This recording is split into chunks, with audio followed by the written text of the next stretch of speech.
Hi everyone. Thanks for pressing play. I appreciate it. So traditionally at this time of year, I send an email that just recaps the fall and outlines some things within the club and out with the club that to look forward to in the following year. But I thought this year, rather than do a kind of faceless email, I would do a personal message to convey all that information. Should only take about 3 or 4 minutes, so I appreciate you persevering to the end. So at the moment, we have around 630 travel players spread across 47 teams. We likely have a couple more for spring, so it'll be 48, 49 teams for the spring season. We had 700 Edge and non-Edge players go through our winter community programs, which are the OPRF Community League and the Winter Skills Clinics that many of you played on. And we had around 150 players aged 4 to 6 in our Edge Juniors programs in fall and the first part of winter. That's through the Park District Folk Park and River Forest Park District. So it was a really busy fall season and beginning of winter. So we have a lot of kids in the community playing soccer, which is great for both our community and the sport of soccer. It's really getting stronger every year and more popular. So I wanted to really quickly just say a special thanks to the almost 300 parents who submitted responses to our fall parent survey. What you see on this slide is just a very basic overview of the results. It's much more in depth. The final report we get from Satori, we have 295 comments that I work through. But these objective scores are really helpful just to flag what we do right as a club and what we could do better at. You'll see there what I look at in the two scores on the right, mainly just to get a brief indication of how well we're doing as a programme, is Coach NPS and Club NPS. NPS stands for Net Promoter Score. So the line there in the arc is basically the benchmark, national benchmark. So Tory work with clubs in lots of different sports all across the country, thousands, and we're always well above the averages, which is great. But of course, we always strive to do better. I met with them last week to go through the results, and they said we have the second highest scores from any organisation in any sport, which is fantastic. But we don't do this to pat ourselves on the back. We do it so we can know what to do better going forward. I'll never really be happy until those scores are 100. So I work through the comments because they add nuance to these objective scores. They're really, really invaluable to read through. I've started reading them, but there's so many of them, it takes a little bit of time. So I'll get through that in January and February, and then hopefully by the time tryouts roll around, I know what we can put right and improve on going forward to fall 2026. One programme I did want to highlight that's coming up in January through March is our winter futsal programme. As you may or may not know, we've got our first ever Brazilian coaches with us that joined us in fall of 2025, Coach Enzo and Coach Felipe, who are futsal specialists. So with having them in the club, it was a great opportunity to really develop our winter futsal programme.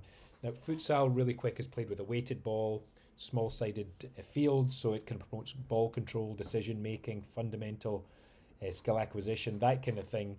So it's a real complement to all of our players' regular team training, particularly for the winter months when it's a little bit quieter. So I've sent a couple of emails about this, but I highly recommend that if your player has a gap in their schedule on Thursdays to really look into joining this programme, especially since we have Felipe and Enzo who are really good at what they do in terms of this programme. So if you can, I would highly recommend you register for it. So what's on the horizon coming up for 2026? So first things first, player evaluations. Always a very important part of any developmental programme is to get feedback from your coach. So our coaches are always available to give your young player feedback via email, face-to-face. You can always solicit feedback from our coaches about your player. But the formal part, evaluation, feedback comes usually for most ages January and February. So our coaches have already started working on that. So look out for an email from your coach in the next few weeks about the player evaluations. Now, something I'm really excited about is the Men's World Cup, which happens this summer, as you probably know, in the USA, Mexico and Canada. So we'll be doing lots of things connected to the World Cup to get the kids excited about it. Firstly, we'll get the Panini sticker books out to our younger kids. So our younger players always get a kick out of swapping and collecting the stickers to fill their sticker books. And if nothing else, it's a great way to learn about the countries and the geography of the countries involved in in the finals. We'll be having watch parties for the USA men's national team games, which are the dates are there. Just working on the location just now, probably Chicago Soccer, just so the kids can play at the same time as watch the game. A couple of the kickoffs are quite late, but hopefully you can give your kids a special dispensation to stay up late for those events. One thing I did want to touch on real quick, because I know it's on the horizon for many of our parents, is that from fall 2026 we will be moving to grade age grouping. And not just us, the entire country will be moving to grade age grouping for youth soccer. It used to be grade age, August 1st to July 31st before 2016. Some of you may know in 2016 we moved to year of birth age grouping, which is January 1st to December 31st. You know, one of the primary drivers of participation for youth soccer is for friends to play with friends, and generally at the younger ages that's school friends, play with school friends. And when you inhibited the ability to do that, you're really inhibiting participation, and as a result of the 2016 change, participation dropped off slightly. So the right thing to do is move back. That being said, it will cause a lot of disruption. Reorganising 7.5 million players across the country will cause a bit of anxiety and quite a lot of disruption. So it's not something we can do anything about. It's something we have to do. So teams will be reorganised around the August 1st to July 31st age grouping from fall 2026. As we get more information from the national governing bodies, we will pass it on to you, and I'll probably do a town hall before tryouts just to answer any questions related to that. But look out for those details. But I wanted to give everyone a heads up with as much time as possible. Finally, and most importantly, I wanted to wish all our families a very restful and happy holiday. We really appreciate everyone's involvement in what we do.